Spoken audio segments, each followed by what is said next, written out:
Hey guys, it's Keisha Nicole. It is Black Business Month. So, one thing about us here at Radio One, every single month and every single day is Black Business Month because we honor and we make sure we shout out Black businesses every single day and create a platform for them. And today, I want to introduce you to a business owner who is a fitness and personal trainer.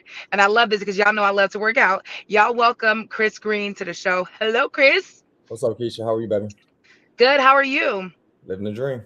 They say you one of the best in H-Town. I ain't even worked out with you yet. Well, we got to change that quickly. We got to get to it, okay? Did you do leg day today? Let me make sure. Absolutely. I got it in. Absolutely. Hey, Chris, how long have you been a trainer? Going on 14 years. 14 years. What made you start being a trainer? Was it like you were an athlete and you loved to work out, or how did you get into the training business? Because now I see like so many different trainers, and I will be honest, a lot of them don't know what they're doing. It was like one of those things that happened in the pandemic, and everybody's like, "Hey, I want to work out Yeah. and be personal," and they haven't kind of did it the right way. But how long? What made you become a trainer? Freedom, man. Athletic background, didn't make it to the lead, but at the same time, I wanted that freedom to be able to create, to be able to be me. And ultimately, I was Mhm. able to do that and create a culture where people believe, and now we can help people get results. What's some of the best results you've seen thus far? Like you maybe met someone and they were trying to get like the pregnancy weight off, or what's like the best results you've given someone, To or be you help honest, somebody? the 100 pounds, the 120, that comes and goes, and I'm grateful for that. But I like seeing more people defeat that health odd, right? Or the doctor told them Mhm. they had to take certain medication, and we were able to get them off. To see people do the unthinkable has been the game changer for me. Really? Now, what has been like the struggle for you having your own business? Because I know like clients come and go. Some stay for a very long time, but for me, like I work out in seasons. Like I might go hard for like 3 months and then I take 2 months off because I'm just like I'm totally busy. But being a business owner and having to have that consistent clientele, like how have you been able to maintain that, and what have been like some of the struggles you face? I think one of the biggest struggles has been the pivot, right? You have Hmm. COVID, you have hurricanes, you have things that you have no control over. So just being Hmm. prepared to make the right move at the right time. So stepping up to the plate, swinging the ball or swinging the bat to the ball has always been my dream, right? To be able to just implement. On the flip side, I think one of the biggest challenges is creating systems and having people to believe in that system. At the end of the day, man, it's your blood, sweat, and tears, and nobody might not sweat it the way that you do, but finding someone that does, man, that's the game changer. What's your approach when training? Because I know for me, like I always try to find a trainer that when I go, like I get a little therapy in there. I had a long day at work, I need to come. But what's your approach with your clients? Absolutely, being personal. At the end of the Hmm. day, I don't look for perfection because I'm not perfect. So Hmm. shooting whatever happened that day and being able to chop it up and be real and be honest and be transparent. And I think personally, I look for people that act and look like me, right? People that Hmm. have jobs, people that are high driven, people that are consistent. And it seems like the energy that I give is the energy that I typically receive. What are 5 things that you can do if you're first getting started with working out? Because I know everybody wasn't born to be athletic, and everybody doesn't want to always work out. But like, what are 5 things that you can give somebody who's has a lack of motivation and that really experience for working out? Number one, mentality. We Hmm. are our worst critic. So even before you pick up a jump rope or go outside and run, man, knowing that you can do this and that you're built for it. So I'm real big on mentality. So that's number one. Number two, do what you can when you can. Nothing more, nothing less. We see social media, we see Keisha getting it on, we see KG getting it on, and sometimes we want to do what they're doing, and it's not about that. It's about doing what you can that day. Hmm. Number three, I would say get get wise wisdom. Like you said, there's some people out there that's just not doing it the right way. So make sure you do your research, ask around, do the reviews. So at the end of the day, I can't do what Keisha do, right? So I want to get someone like Keisha to teach me what Keisha does. And it's the same thing with fitness. Get somebody that do it the right way so you can go the right way.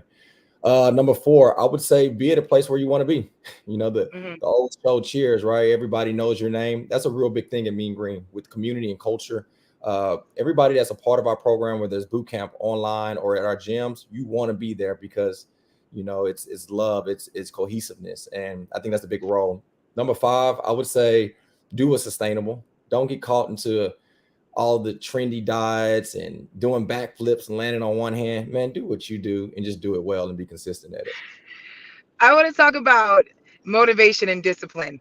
Which one do you think you need the most? Because I feel Mm. like a lot of people like you have to be motivated, you have to be motivated. But sometimes I'm motivated, but I'm not disciplined. Which one do you think is most important for people who are trying to become dedicated to working out? I Man, great question. Personally, for Chris, discipline, and Mm-hmm. it's something that I was able to create from a youngster in sports. Right, I believe that mentality, different seasons, they come and go. But discipline, man, when you're consistent at something, whether it's 6 a.m. or 6 p.m., you're disciplined in one thing, you'll probably be disciplined in other things. Now, that's outside of fitness as well, right? Being a better dad, being a better father, being a better brother, whatever that may be. I believe if I'm disciplined at one thing, I'll be disciplined at those other things as well. You're right, because I swear, like if I'm not disciplined, I'm just like lacking in every area of my life. But if I'm like Yeah. locked in with working out, it's like a certain discipline that just hit me, and it just pours over to like every part of my life. And like if I'm disciplined with eating, I'm like, okay, well I gotta work out hard, or I gotta eat right because I've been working out hard. So I'm like Yeah. disciplined in every avenue of my life. I want to talk about becoming like the pioneer. Like you're kind of like one of Houston's pioneers for the boot camps at the park. When did that start, and how did that start off for you? It started off because I was broke, Keisha, to be honest. I didn't have, What? yeah, nobody gave me nothing, right? So for me, it was about Mm-hmm. doing what I do. So I went to the parks because it was free at that time. And I just created something unique, something that was unorthodox to others, but it was what I did. And being able to do that was the reason why we was able to be, I think, a trendsetter. And now going into gyms and fitness competitions and digital training, that was all a foundation that was built 13, 14 years ago. So to be honest, yeah, not having no money, not having resources, I was able to not follow someone else's system, which was the reason why we were able to create Mean Green. And that's why I see like all these people now. Like I mean, I see so many people like doing the boot camp workouts at the park. Even like when the pandemic hit, like everybody flocked to the park to do the boot camp workout. But that's awesome. I did want to ask you, for you starting your own business, if somebody wanted to become a trainer and they don't per se like have experience being a trainer, but they know like they have it, what is something that they need to do? Whew. So many ways, right? And I'm not gonna say Mhm. what I mentioned now is the way, but personally, Mhm. for those that I mentor, man, go get a job at a gym. And Mm. I think so many times we see ourselves as, which you are. You are that entrepreneur. You are that trendsetter. You are the game changer. But man, the biggest thing that I've learned is there's nothing new under the sun. And if somebody Mm. can teach you a proven system, learn that proven system before you just go out there. Because at the end of the day, you can create something that's really bad based upon not knowing or having ignorance. So go learn, be around the best, and then create your brand. That's just my 2 cents. Speaking of creating a brand, how have you been able to be successful, and then also, having to jump into like the new age of social media and compete with that? Because I know a lot of people, like there's trainers out there. It's like, man, look, I love what I do in my gym, so I need to go on social media. But a lot of times, people are getting clients from social media. Yeah, it's so many facets of how to bring growth to your brand. I have a picture in my office of Blockbuster. It's not to do Hmm. the same thing because at the same time, if you do so, you will become the next Blockbuster. So for us, having different departments within our brand that specialize at that. At the end of the day, Chris is good at one thing, but somebody's Hmm. better than something else, and that's when I bring them on our team. And I believe that's why we found the success that we found, because it's not a Chris show. It's me getting a collective people that believe in the same vision to bring the same product to produce what we would desire to produce. What's the biggest misconception about being your own boss and having your own business? Like, what's the biggest misconception? Because everybody's like, I want to quit my job and I want to, be an entrepreneur and do this myself, but not understanding that being an entrepreneur is like, 365, 24 hours a day, versus you call it clocking in for 8 hours a day. What's been the biggest misconception that you've seen? I'm gonna say this, but I don't want to detour anybody from being their own owner because it's great, right? But at the same Hmm. time, that 8 to 5, that's done, right? I believe for me, my clock is always on because I'm always looking to get better. I take breaks to be a dad. I take breaks to be a husband. I take these different breaks, but at the same time, I'm mean green 24/7. Also, Mm. the handout, like this is not a handout Ooh. trendy.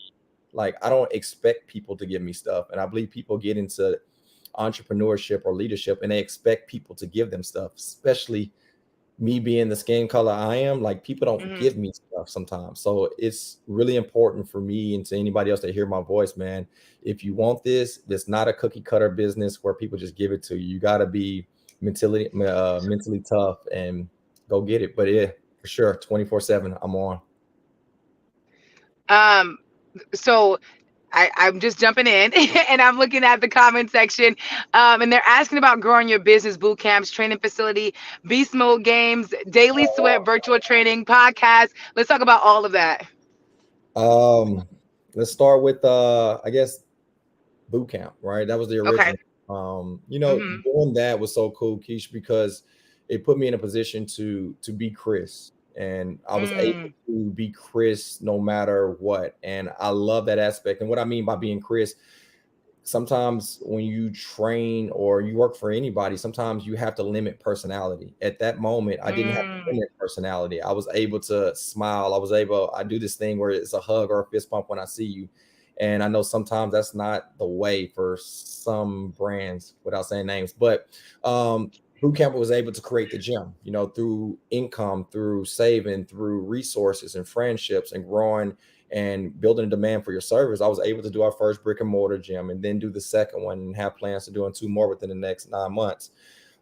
Digital training was a COVID move, right? It was a thing where I yeah. had to do to keep our business alive and afloat, but at the same time, it was done well. And now people that I used to train with that moved across the town, or maybe they busy because they on the radio and they don't have time, but they need 30 minutes to get it in.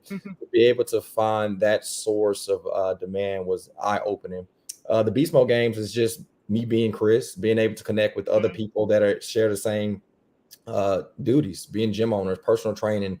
And over 13, 14 years after doing that, when you host an event, you've planted so many seeds with so many great people. I believe that's why I received the support. So to get gyms and boot camps and personal trainers to come out, you get 300 to 500 people to come compete. You bring 2 to 3 friends. Now you got 1,500 people in the audience. Man, it's something that's mind blowing to think about. I always like to ask this question to entrepreneurs. Um, what do you tap into on the days that you don't feel like it? Because we don't feel like it every single day. For anybody that just has a career where you have to be in front of people, you have to talk to people, and you have to be social. On the days you don't feel like it, what do you tap into? Man, great question first. Second, you can't put out what you don't put in. And at the end of the day, it's important for me to be fueled.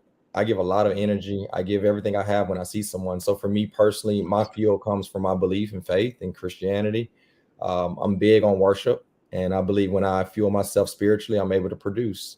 Second, Mm-hmm. family. Uh, Man, family first. And I got two twins that are 6.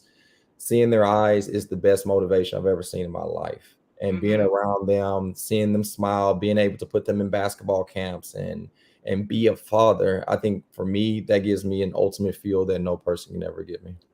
Mm. Now I hear that you literally know like everyone's name on a first name Oh basis when wow. they walk in. How do you remember that? Because I'm so terrible with names. How do you remember everyone's name? True story. I'm really bad at it. I'm not Really? good at remembering names. So I've always heard call somebody their name 3 times within 15 seconds. You're more likely to Okay. do it. So actually, in our handbook to be a trainer, you actually have to call each member in your class by name 3 times. So for me, Wow. I kept that concept, but the reason why I think I remember people very well is because I call them by a nickname. So like instead of saying Mm, Jonathan, I say Jay Cook, right? Instead of saying Daniel Gibson, I would say D Gibb. And for me to give somebody a nickname is more likely for me to remember because I gave them that nickname. So that's what mm. Let me ask you this though, because there's so many gems, there's so many trainers across the world, across the city. Why should somebody that's watching right now come to yours and yours specifically? to be consistent. The push-ups and the squats would never change, Keisha. Like that's that if somebody's teaching it right, it would never change. But if you want to be empowered to be consistent, not in doing push-ups, but by being, alive, because there's a difference between existing and living. And my Mm, goal for anybody that comes underneath my umbrella, I don't want you to exist. I want you to live. So being able to work out is a tool to make you a better mother, right? To make you a better mm, friend, to make you a better owner. And again, I'm not saying I'm separate from anybody else, but I know when you walk underneath my umbrella that you're going to leave empowered, mm, you're going to leave want to do more and can't wait to get back. And anytime you get into a fitness space where you want to go back, I think that's mm-hmm. priceless. All right, well, I'm gonna let you leave with what you want to leave with, something I didn't touch on for Black Business Month, or anything that you want to tell the audience. You know what, man? I want to give a major shout out to you guys to be able to highlight anybody and specifically what you guys are doing this month, man. I think that's amazing. So, major shout out to you guys. And for Mean Green, man, if you ever come across a mindset where you want to get better and be consistent, definitely check us out on our platforms at Mean Green Training. And that can be searched on any platform or website. And I haven't been. KG been trying to get me to go. Everybody been trying. I'm gonna come check y'all out for real. I'm gonna come to Mean Green. I've been supposed to come a long time ago, I'm but gonna I'm inbox. coming soon. I'm I'm gonna coming inbox. this month. I'm gonna inbox you. And I'm gonna hold you down. I'm Inbox gonna me. inbox you. Inbox me, okay? Will do. Will do. All right. Thank you so much, Chris Green. We appreciate you. Where can they find you at? Mean Green Training. If you look Mhm. on any platform, that's our brand. If you like me personally, the real underscore Mean Green, just because somebody hacked it once, we had to put that in front. Okay. All right. Thank you so much. We appreciate it. All right, love. You be good. Y'all take care. You too. Thank you.